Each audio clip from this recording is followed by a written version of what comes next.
జ్ఞానం నిర్దేశి బుద్ధిహీనులు స్వీకరించిన సంతోషింపక తన అభిప్రాయాలను బయటపరుచుకున్న సంతోషించను. హల్లెలూయా.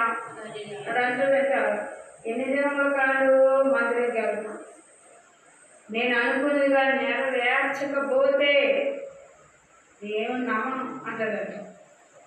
ఆలోచించండి, నేను పుట్టించు నమ్మకపోతే, నేను పుట్టించేవాడు నిన్ను నమ్మాలి, కానీ నువ్వు నమ్మినా నమ్మకపోతే వెళ్తాను. నీ క్రియలు చదవని దేవుడు చెప్తున్నాడు, నీవు సరి చేసుకోవాలని దేవుడు చెప్తున్నాడు. నువ్వు సరి చేసుకోకుండా నువ్వు ఎలా ఉన్నావు అంటే నీ అభిప్రాయాల గురించి దేవుని గురించి తక్కువ అంచనా వేస్తున్నావు. తక్కువ అంచనా వేస్తున్నాడు కాబట్టి అతనికి కార్యం చేయడానికి దేవుడు ఇష్టపడలా. యేసు ప్రభు దగ్గరికి వచ్చిన వారు అందరూ కూడా నువ్వు అద్భుతాలు చేస్తావు అంటగా, సూచనలు చేస్తావు, ఏది చేయి, చూస్తావు ఒకసారి చెయ్యి అన్నారంట. యేసు ప్రభు అన్నారంట, నేను చేయను అన్నారంట. ఎందుకంటే నమ్మి విశ్వాసం కదా, నమ్మనిస్తే ఆయన చేస్తాడు. వాళ్ళు ఎలా అడుగుతున్నారు? గర్వంతో అడుగుతున్నారు, కేవలంగా అడుగుతున్నారు. అందుకే యేసుక్రీస్తు వారి గురించి మరొకసారి జ్ఞాపకం చేసుకుంటాం. భక్తిహీనులు రాగానే తిరస్కారం వచ్చును, అవమానంగా రాగానే నిందలు వచ్చును. చూసారా, భక్తిహీనులు రాగానే తిరస్కారం వచ్చును. ఎందుకంటే అతడు భక్తి అని చెప్పుకుంటాడు కానీ దేవుని కనపరచడు అని అర్థం. దేవునికి వాగ్దానాలు నిలబడచాడు, అవమానం రాగానే నిందలు వస్తాయి. ఎప్పుడు అంటాడు, ఎన్ని దినాల కానుంచో వెళ్తున్నాను. ఒకరు అన్నారంట, వెళ్ళడమే కానీ అనుకున్న మనం జ్ఞాపకం చేసుకోవాలి. మంచి ఆరోగ్యం ఇచ్చారు కదా, నిలబెట్టినందుకు మనము దేవుని దగ్గర చెల్లించాలి. అన్నిటికంటే ఐశ్వర్యం ఏది? ఆరోగ్యమే. అన్నీ ఇచ్చిన తర్వాత ఆరోగ్యం లేకపోతే ఏం చేస్తారు? అలా సర్ది చెప్పుకున్నారంట. సర్ది చెప్పుకొని నాకు ఫోన్ చేశారు, గారు ఒక మాట, మా పిల్లగాడు అంటున్నాడు, దేవుడు నమ్మాను కదా, నేను వెళ్ళి రాసుకోవద్దు, ఎందుకు భాష లేదు అన్నాడు. నువ్వు సర్వకాలంలో భూమి మీద తిరిగితే దేవుడు కూర్చోబెట్టి రైచేద్దామా? ఆలోచించండి.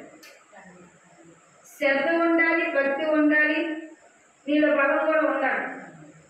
శ్రద్ధ లేదు, భక్తి లేదు, బలం లేదు. ఎవరి మీద ఏం చేస్తున్నాడు? దేవుడి మీద. అందుకే కదా ఈ భక్తికి రాగానే తిరస్కారం వచ్చిన, అవమానం రాగానే నింద వచ్చిన. ఇద్దరు ఎలాంటి వాడు అంటే తన క్రియను తను కనపరుచుకోడు, పాపాన్ని ఒప్పుకోడు, తనకు జరగలేదని నిందలు దేవుడు చేస్తాడు. అందుకే ఇక్కడ అంటున్నాడు, దేవుని స్తోత్రములు, హల్లెలూయా హల్లెలూయా. 18వ అధ్యాయం 5వ వచనం. తీర్పు తీర్చుటలో భక్తిహీనుల ఎడల చూపుటకయు నీతిమంతుల న్యాయము తప్పించటకు క్రమము కాదు. ఇక్కడ అన్నాడు, భక్తిహీనుల అని తీర్పు తీర్చుటకు అన్యాయము కాని తీర్పు ఎవరికి తీర్చుకోదు. ఆయన వాక్యము సెలవిస్తుంది, ప్రియులారా, నీతిమంతుల న్యాయము తప్పించటకు క్రమం కాదు. నీతిమంతులుగా చేసిందెవరు?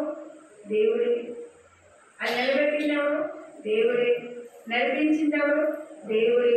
ఆయన నడిపిస్తున్నాడు కాబట్టి ఆయన ఏంది నిలబడినప్పుడు మనం గొప్ప మాటలు ఆడకూడదు. దేవుని స్తోత్రములు, హల్లెలూయా.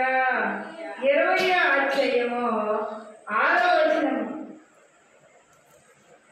దయచూపుల వారికి కలుసుకున్నటకు అనేకులు తటాసించును, నమ్ముకున్న వారు ఎవరి కనబడరు కానీ యథార్థమంతులు నీతిమంతులు పిల్లలు. చూసారా, మరి ఇక్కడ ఏమన్నాడు ప్రియులారా? దయచూపే వారికి కలుసుకున్నకు అనేకులు తటాసిస్తారు. ఏదైనా కష్టం వస్తే అయ్యో నేనున్నాను, భయమేంటి అన్నట్లుగా వారు కొన్ని అనుభవాలు చెప్తా ఉంటారు, సలహా ఇస్తూ ఉంటారు. మరి ఆ సలహాల్లోనే కొంత పోరాటం కలుగుద్ది. కానీ పిల్లరా వాళ్ళ దగ్గర ఏముండదు, అనుభవం ఉండదు. అది ఇక్కడ అంటున్నాడు, నీకు సలహా ఇచ్చేవాడు ఎక్కడికి వచ్చి ఏం చేయాలి? ప్రార్థన చేయాలి. ఆ సలహాను బట్టి నువ్వు ఆయన వాక్యాన్ని చదవాలి, అది భక్తి నడవాలి.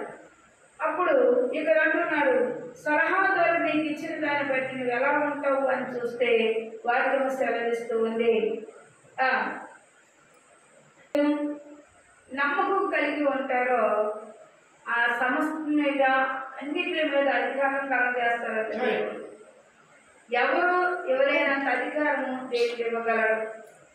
అందుకే ఇక్కడ మనం చూస్తే దావీదు ఎవరి మీద అధికారించాడు అంటే తెలియని స్థితిలో నిలబడిన దావీదును మాత్రం నిలబెట్టి అన్నిటి మీద రాజుల మీద కూడా అధికారించాడు. హల్లెలూయా, హల్లెలూయా. మనము గమనించినట్లయితే ఇక్కడ ఒక మాట కీర్తనకారుడు కొన్ని మాటలు రాశాడు. కీర్తన గ్రంథము